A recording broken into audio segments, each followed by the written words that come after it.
너희 안에 이 마음을 품으라. 곧 그리스도 예수의 마음이니 그는 근본 하나님의 본체시나 하나님과 동등됨을 취할 것으로 여기지 아니하시고 오히려 자기를 비워 종의 형체를 가지사 사람들과 같이 되셨고 사람의 모양으로 나타나사 자기를 낮추시고 죽기까지 복종하셨으니 곧 십자가에 죽으심이라. 새해가 됐는데 우리 성도들이 어떤 마음을 품고 살아야 될 것인가에 대해서 함께 말씀을 나누도록 하겠습니다. 이 달라드 윌라드라고 하는 사람이 있는데 이 사람이 마음의 혁신이라고 하는 이 책을 썼는데 이 책에서 이렇게 얘기를 합니다. 우리는 마음으로 산다. 우리의 삶을 조정하고 관리하는 부분은 육체가 아니다.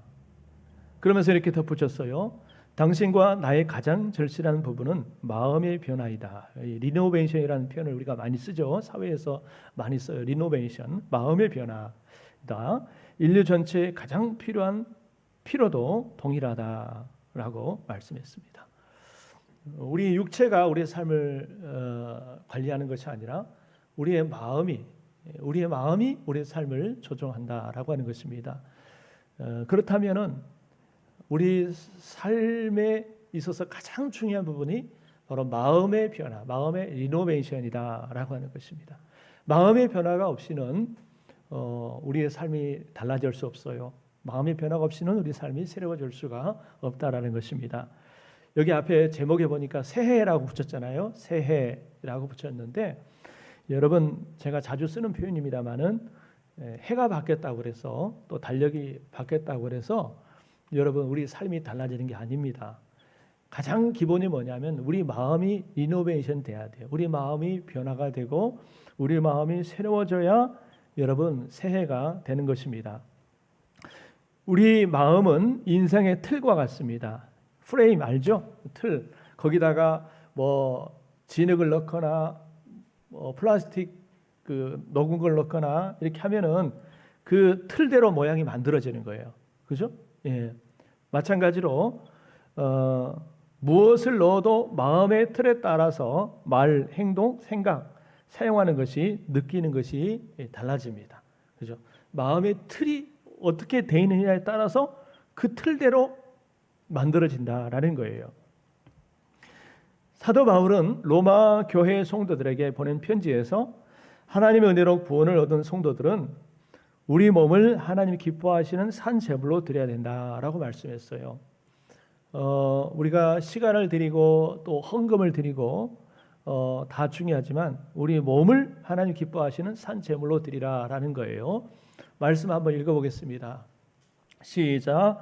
그러므로 형제들아 내가 하나님의 모든 자비하심으로 너희를 권하노니 너희 몸을 하나님이 기뻐하시는 거룩한 산 제물로 드리라. 이는 너희가 드릴 영적 예배니라. 예, 너희 몸을 산 제물로 드리라라는 거예요. 몸이라는 것은 우리의 인생 전체를 말합니다.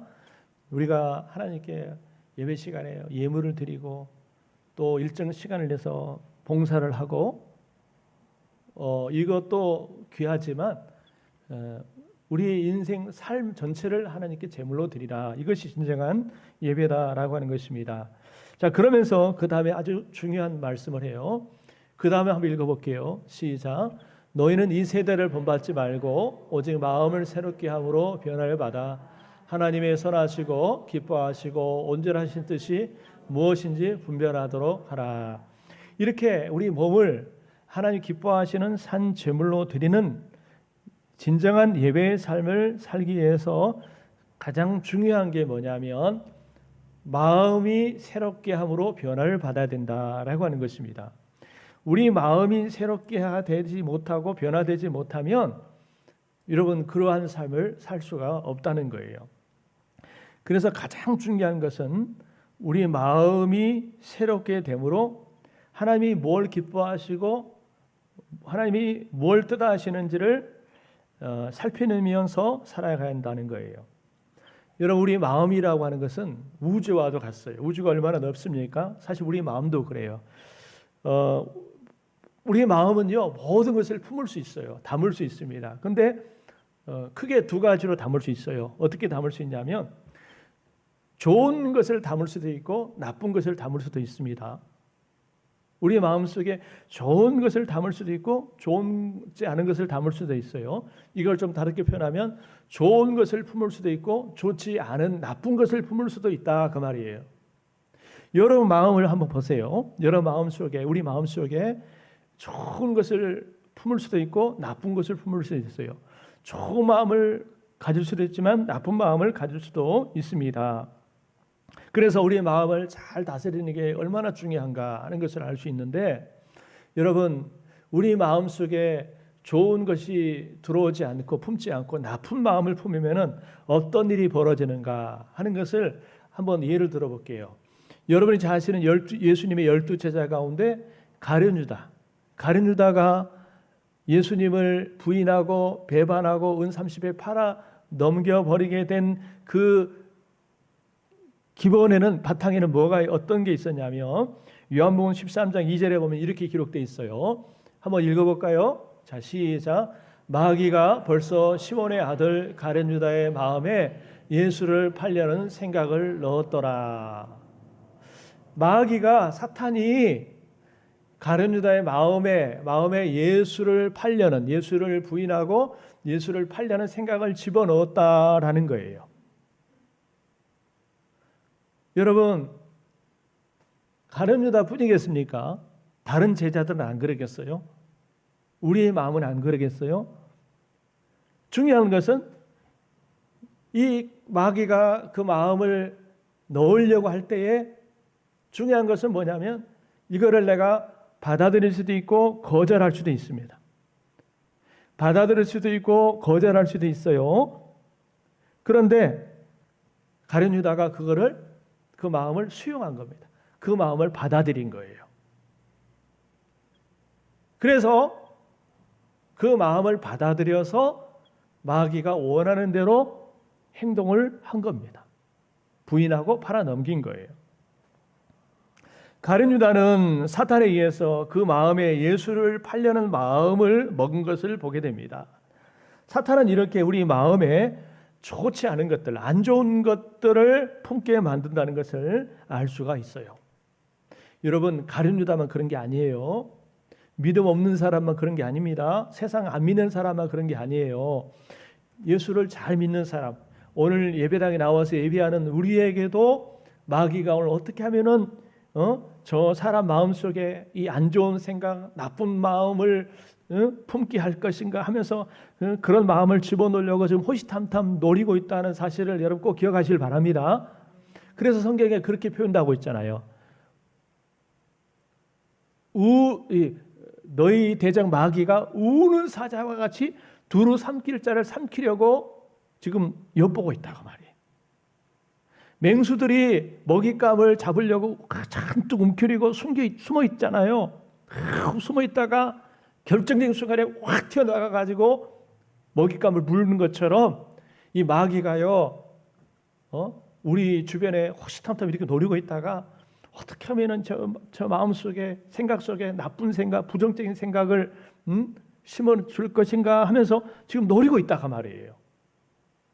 그래서 아주 중요한 순간에, 결정적인 순간에 이거를 막 집어넣는데 중요한 것은 이거를 내가 깨닫고 이거를 받아들이냐 아니면 거절하느냐, 여기에 따라서 그 사람의 인생이, 삶이 완전히 달라질 수 있다는 거예요.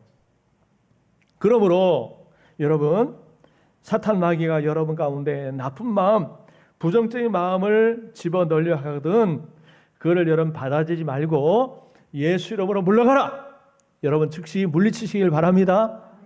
여러분 마음속에 부정적인 마음, 부정적인 생각, 불신앙적인 마음과 부정적인 생각, 낙심의 마음과 낙심의 생각, 이런 마음을 집어넣거든 이거는 하나님 주신 마음이 아니야. 이거는 마귀가 주는 마음이야. 여러분, 하나님은 그런 마음 주지 않으세요. 그런 나쁜 마음, 부정적인 마음, 좌절의 마음 주지 않으세요. 그런데 그런 마음이 내가 지금 내 마음에 막 온다 하면은 이건 분명하게 하나님으로부터 온 게 아니라 마귀로부터 온 것이기 때문에 그걸 받아들이지 말고 이 내 마음 속에 있는 이 부정적인 마음아, 좌절의 마음, 낙심의 마음아, 미움의 마음아, 예수 이름으로 떠나가라, 이렇게 물리치길 바랍니다. 이걸 물리치지 않으면 이것이 내 마음을, 내 생각을 완전히 사로잡아 버리는 거예요. 그래서 마귀가 그래 잘 됐다. 내가 원하는 대로, 내가 바라는 대로 지금 제가 저렇게 되는구나. 그러면서 이제 종처럼 부리는 거예요. 그래서 가룟 유다 인생이 비참하게 끝난 겁니다. 거기까지 만일 그랬다 하더라도 베드로처럼 회개했으면 우리 주님이 용서하실 텐데 회개했단 말이 한 번도 없어요. 그래서 결국은 자살했어요. 자살의 마음도 마귀가 주는 거예요. 자살의 마음도 사탄 마귀가 주는 거예요. 여러분, 우리 가운데는 그런 분들 한 분도 없길 바랍니다. 예, 죽고 싶어. 살 맛이 없어. 그런 마음 막 집어넣거들랑 이거는 하나님이 주신 마음이 아니고 마귀가 주는 마음이다라고 예수 이름으로 물리치시길 바랍니다. 할렐루야. 물리쳐야 돼. 예수 믿는 사람 가운데서도 자살하는 사람들이 있어요. 있단 말이에요. 여러분, 한편으로는 오죽 힘들었으면 그럴까라는 마음도 같지만 그건 절대 그러면 안 됩니다. 마귀가 주는 마음이에요. 그래서 우리는 이런 마음을 물리치시고 여러분 좋은 마음을 품기를 축원합니다. 그런데 이 좋은 마음 중에 가장 좋은 마음이 뭐냐? 따라합시다. 예수 그리스도의 마음이다. 이게 오늘 제 말씀입니다. 마음 중에 제일 좋은 마음이 바로 그리스도 예수의 마음이라는 거예요. 오늘 빌립보서 2장의 내용이 그겁니다. 빌립보 말씀을 통해서 그리스도의 예수의 마음을 품으라라는 이 말씀을 오늘 사도 바울이 주고 있는데, 오늘 이 예배시를 통해서 다시 한번 우리 안에 그리스도의 마음을 품는 기회가 되기를 주님의 이름으로 축원합니다. 빌립보서는 옥중서신이라고 그래요. 옥중서신이 뭐예요? 옥중서신은 바울이 로마 감옥에서 옥에서 빌립보 교회에 보낸 편지입니다. 오늘날과 당시에 그때는 주로 이렇게 서신이죠. 편지를 써서 이렇게 많이 보냈어요. 이 교회, 저 교회. 우리도 옛날에 편지 많이 썼잖아요. 요즘 편지 안 쓰집니다만은 편지를 많이 썼는데 그때 당시만 해도 편지를 많이 썼습니다. 그래서 이 편지가 곧 성경이 된 거예요. 바울이 써서 보낸 편지가 곧 성경이 된 겁니다. 빌립보 교회는 바울의 2차 전도 여행 중에 유럽에서 첫 번째 세운 교회입니다. 사도 바울이 로마의 옥중에 있으면서 빌립보 교회에 대해 안 좋은 소식을 들어요. 가슴 아픈 소식을 듣게 됩니다. 그게 뭐냐면, 여러분, 빌립보 교회가 세상에 온전한 교회는 없어요. 온전한 게 없어요. 근데 어떤 안 좋은 소식, 가슴 아픈 소식을 듣냐면, 빌립보 교회에서 여러 성도들이 있는데 아주 충성스럽게 섬기던 유오디아와 순두계라고 하는 이 두 여집사가 죄를 하다가 서로 뜻이 맞지 않아서 시기와 다툼이 생겼다라는 거예요. 그래서 교회 안에 내분이 생기고 다툼이 생기고 갈등이 생겼다라는 소식을 듣게 됩니다. 그래서 사도 바울이 이 유오디아와 순두계 집사님뿐만 아니라 온 교회의 일치를 호소하는 마음으로 쓴 편지가 빌립보서인데, 거기 보니까 이런 말씀이 있어요. 자, 2장 1, 2절입니다. 같이 읽어요. 시작. 그러므로 그리스도 안에 무슨 권면이나 사랑에 무슨 위로나 성령의 무슨 교제나 긍휼이나 자비가 있거든 마음을 같이하여 같은 사랑을 가지고 뜻을 합하며 한 마음을 품어. 노란 글씨, 이 부분이 가장 중요해요. 우리가 여러분들 같은 마음을 가지고 같은 사랑을 가지고 한 마음을 품읍시다. 쉽게 말하면 어떻게 하자는 거예요? 따라합시다. 하나 됩시다. 하나 됩시다, 그 말이에요. 하나 됩시다. 교회의 하나됨이 얼마나 중요합니까? 어떤 큰 일, 많은 봉사, 많은 일을 하는 것보다 더 중요한 것은 교회의 성도들이 하나 되는 거예요. 여러분, 우리 교회도 그렇게 되기를 축원합니다.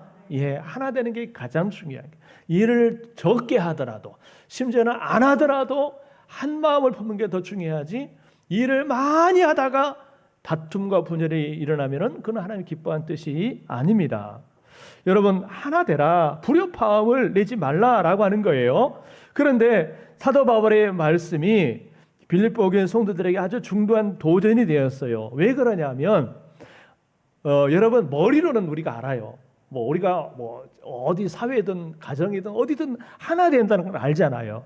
그런데 하나 되는 게 쉽지가 않아요. 왜 그러냐면 특히 교회 같은 경우는요. 가족이야 가족이라도 그렇지만 교회라고 하는 것은 여러분 알다시피 여러분 10명이면 10명, 100명이면 100명 다 여러분 살아온 삶의 배경이 다르고 출신이 다르고 생각이 다르고 습관이 다르고 취미가 다르고 성향이 다 다른 사람들이 모인 사람들 아닙니까? 지금 여기 지금 몇 명 모였는데 다 생각이 다르잖아요. 그죠? 스타일이 다르잖아요. 그런데 이런 사람들이 어떻게 하나 될 수 있냐 그 말, 한 마음을 품을 수 있냐 말이에요. 이게 빌립보 교회 성도들의 어떤 도전이었어요. 그죠? 그래서 사도 바울이 그거 모르겠어요? 사도 바울이 왜 그거 모르겠어요? 교회가 무슨 한 피를 받아 한 가족, 사실 한 피 받아 한 가족 돼도 힘들어요. 하나 되기 힘들어요. 그죠?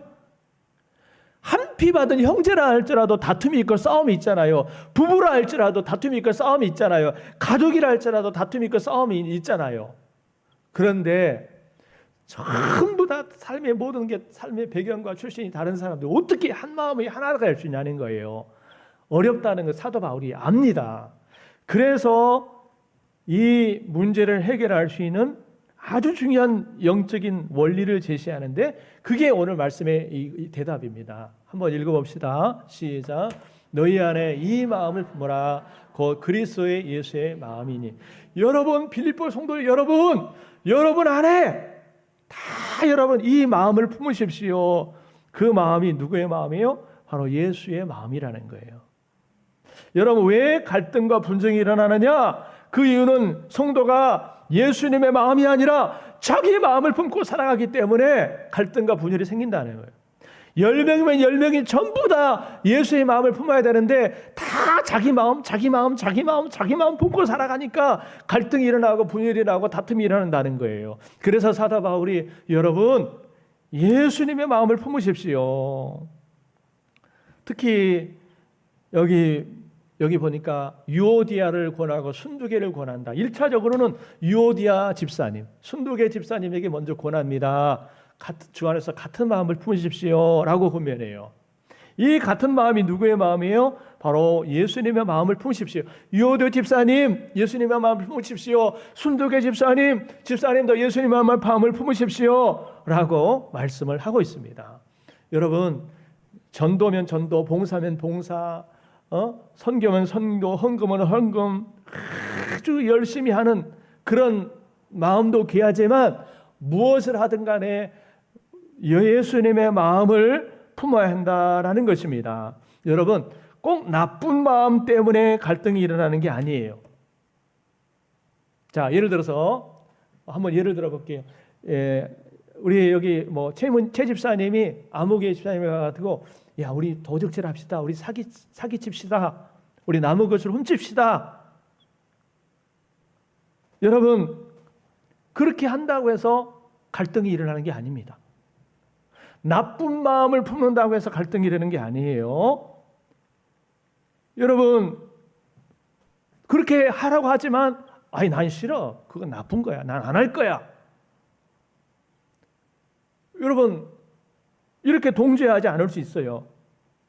그런데 우리 반대로 우리 선교를 합시다. 우리 전도하러 갑시다. 우리 어려운 사람을 돕시다. 이런 좋은 마음, 착한 마음으로 뭔가를 할 때에 갈등이 일어날 수도 있다라고 하는 거예요. 여러분 보세요. 자, 교회 안에서 어떤 갈등이 일어났다고 합시다 했을 때요. 그냥 아무 봉사도 않고 아무 일도 않고 주일날 교회만 왔다 가는 사람, 이런 사람은 교회 안에서 절대 갈등 없습니다. 다른 사람과 어떤 갈등이나 다툼 없어요. 그러면 어떤 사람들이 갈등과 다툼이 일어나느냐? 아이러니하게도 교회 안에서 열심히 봉사하고 수고하는 사람들, 이런 사람들이 뭔가 열심히 하다 보니까 처음에는 의도는 좋았는데 일하는 방식이나 스타일이 달라요. A라고 하는 집사님은 우리 이런 방식으로 합시다. B라고 하는 사람은 아이 그것보다 이렇게 한 게 낫지 않아요? C라고 하는 집사님은 아이 그것보다 이렇게 한 게 낫지요 하면서 어떤 생각이나 스타일이나 방법이 다르다 보니까 거기서 충돌이 있을 수 있고 의견 다툼이 있을 수 있고 갈등이 있을 수 있다라고 하는 거예요. 그러니까 항상 나쁜 마음 때문에만 갈등이라는 것이 아니라 좋은 의도, 선한 일을 하면서도 이런 갈등이나 어려움이 생길 수 있다라고 하는 것입니다. 때문에 우리는 선한 일, 거룩한 일, 믿음의 일을 할 때도 내 마음을 내려놓고 우리 마음을 내려놓고 누구의 마음을 가져야 한다는 거예요? 예수님의 마음을 가지라는 거예요. 할렐루야. 예수님의 마음을 가지라고 하는 거예요. 내 마음을 내려놓고 예수님의 마음을 품자라고 사도 바울이 좀 간곡하게 요청을 하는 것입니다. 자, 그러면 이 성도가 품고 살아야 될 새해, 성도가 품고 살아야 될 예수님의 마음은 어떤 마음이냐? 우리가 예수님의 마음을 품자고 그랬는데 우리가 한 해 동안 품고 살아야 될 예수님의 마음은 어떤 마음이냐? 자, 여기 보니까 너희 안에 이 마음을 품어라. 그 그리스도 예수의 마음이니라고 그랬잖아요. 여러분, 우리 모든 빌립보 교회 성도들이 예수님의 마음을 품고 살아야 한다라고 가르치고 있는데 여러분, 이 예수님의 마음은 구체적으로 어떤 마음인가 하는 것을 한번 살펴봤으면 좋겠어요. 자, 첫째, 한번 읽어봅시다. 시작. 섬김의 마음입니다. 자, 어떤 마음이요? 섬김의 마음. 섬김의 마음. 6절에 보면 읽어볼게요. 6절 시작. 그는 근본 하나님의 본체시나 하나님과 동등됨을 취할 것으로 여기지 아니하시고. 자, 여기 보니까 예수님은 본래 뭐라고요? 하나님의 본체시다. 이 말은 근본적으로 하나님이시다라는 거예요. 여러분 믿습니까? 따라합시다. 예수님은 근본 하나님이시다. 그러니까 하나님의 아들이시다고 우리가 얘기하지만 하나님의 아들이시기도 합니다만은 동시에 하나님이시라는 거예요. 이게 신비죠, 신비. 여러분, 하나님의 아들이신 예수님은 하나님이시면서 동일하게 창조주 하나님이시고 만왕의 왕이십니다. 그런데 여기 보니까 이 예수님이 하나님과 동등됨을 취하지 않으셨다라고 말씀하고 있어요. 하나님이시지만 동등한 분이시지만 하나님과 동등됨을 취하지 아니하시고 오히려 어떻게 하셨다? 자신을 낮추셨다라는 거예요. 여러분, 하나님으로서 하나님과 동등한 권리와 특권을 누릴 수 있는 분이시지만 그런 모든 특권과 권리를 다 내려놓으셨다는 거예요. 그리고 철저히 낮아지셔서 섬기는 삶을 사셨다라고 성경은 말씀을 하고 있어요. 여러분, 일반적으로 사람들은 모두가 섬김받기를 원하고 대접받기를 원하는 마음이 있어요. 죄성을 지닌 인간이기에 누구라도 자신이 마땅히 누리고 받아야 될 권리를 내가 받지 못한다고 생각하면 막 화를 냅니다. 내가 마땅히 대접을 받아야 되는데 인정을 받아야 되는데 그렇지 못한다고 생각하면 막 화를 내고 분을 냅니다. 여러분 그래 안 그래요? 그래 안 그래요? 우리 최 집사님만 그러시나요? 왜 다른 분들은 안 그러셔요? 내가 마땅히 인정받고 또 내가 누려야 될 권리나 어떤 그런 것 특권이 있는데 그걸 내가 누리지 못하고 받지 못하면 화를 낸단 말이죠. 화가 난다 그 말이에요. 그리스도인들도 예외가 아니에요. 그러나 예수님은 그렇게 하나님으로서의 동등한 특권과 권리가 있음에도 불구하고 그런 마땅히 누릴 수 있는 모든 권리와 특권을 다 내려놓으셨다는 겁니다. 그런데 거기서 끝나지 않고 더 내려가셔서 이제는 종으로서 자리에 내려가셔서 다른 사람을 섬기는 삶을 사셨다는 거예요. 마가복음 10장 45절 한번 읽어볼게요. 시작. 인자가 온 것은 섬김을 받으려 함이 아니라 도리어 섬기려 하고 자기 목숨을 많은 사람의 대속물로 주려 함이니라. 예수님이 왜 오셨어요? 여기 나와 있죠. 내가 섬김을 받으려 함이 아니라 도리어 섬기려 하고 섬기려 오셨다는 거예요. 그리고 내 목숨을 많은 사람의 대속물로 주려 오셨다. 죽으러 오셨다는 거예요. 죽으러 오셨다. 대속물로 주려 했다는 것은 죽으러 오셨다는 거예요.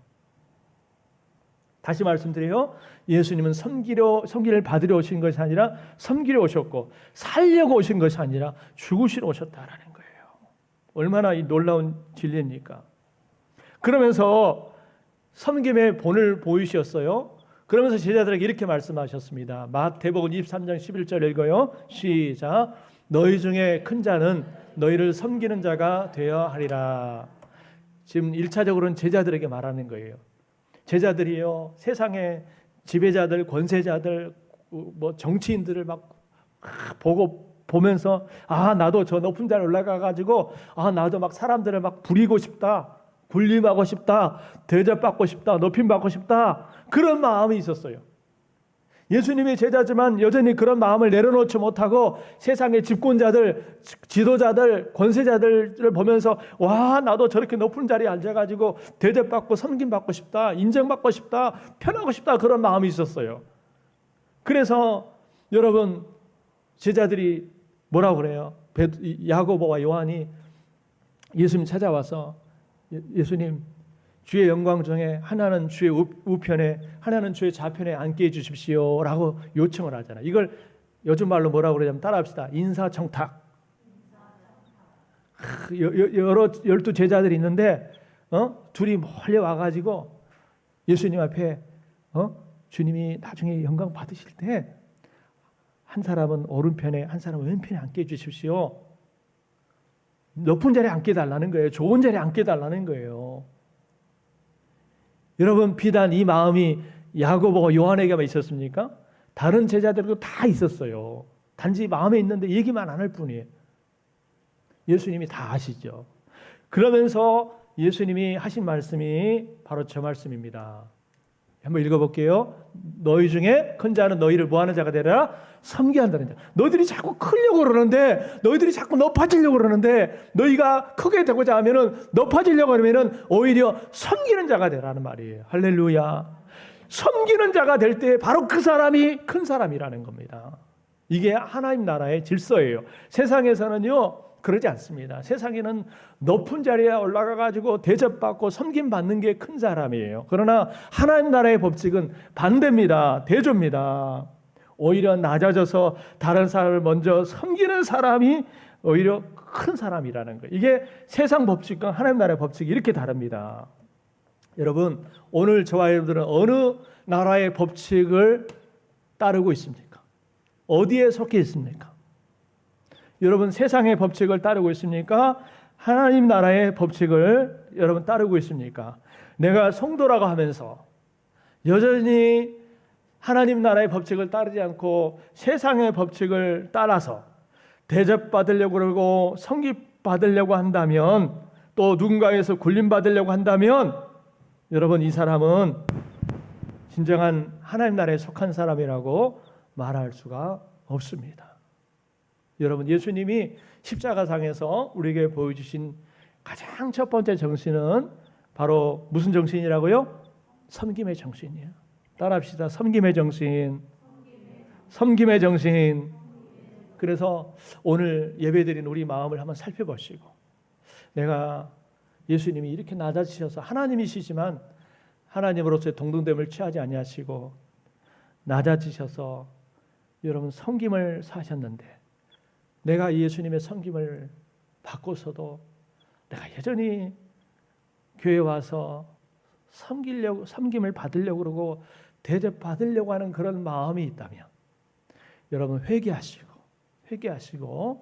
새해 살아가는 저와 여러분들이 그런 마음을 내려놓고 예수님의 이 섬김의 마음을 여러분 가지시기를 주의 이름으로 축원합니다. 그래서 먼저 낮아져서 섬기는 사람이 바로 예수님의 마음을 품은 사람이에요. 우리 안에는요 섬김의 사람이 필요합니다.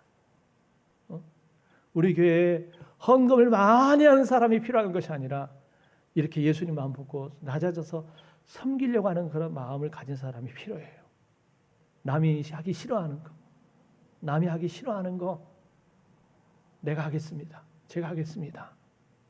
이게 예수님의 마음이거든요. 그런 사람을 하나님이 찾으세요. 오늘 저와 여러분들이 그런 분들 되기를 주님의 이름으로 축원합니다. 자, 기도하겠습니다.